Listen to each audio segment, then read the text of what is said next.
my main concern really is in the way that the various political administrations have re-sculpted the education agenda, and irrespective of whether that's relating to digital teaching or whether it's generally on any number of other subject matters. The problem is for teachers is they're constantly having to redefine their practice according to the whim, effectively, of politicians. Politicians are politicians.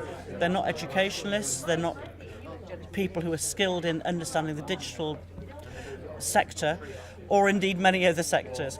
And what they tend to do is actually create change for the sake of change, because it actually aids their profile and effectively makes them look more of a radical broom sweeping through the particular ministry that they're supposed to be applying themselves to. But the fallout of that is that when you get into a school and you've got a 28-year-old teacher who's suddenly having to relearn how to deliver the teaching they provide according to a whole new set of rule changes, etc., etc., that's where things start breaking up and falling over.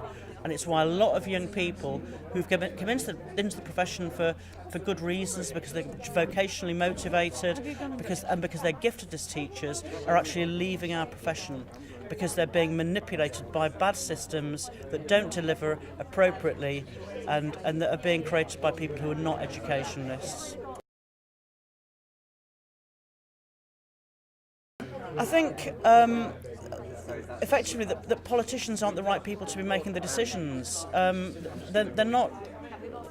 Effectively, they're neither trained nor skilled enough to work in those areas. People accumulate an understanding of education over a lifetime, and it's not suddenly dipped into over the scope of one period of administration. So fundamentally, I think that there should be groups that definitely include young people, and I mean the full range of young people, going down to 9-year-old young children, effectively, as well as educationalists, as well as people who like delivering learning horizontally in terms of applied learning and breaking down some of the sort of restrictions and mores and regulatory reporting that sits within the current education system. So we need to have a really, really healthy revision by a new administration that's got a real will to create change and deliver new skills.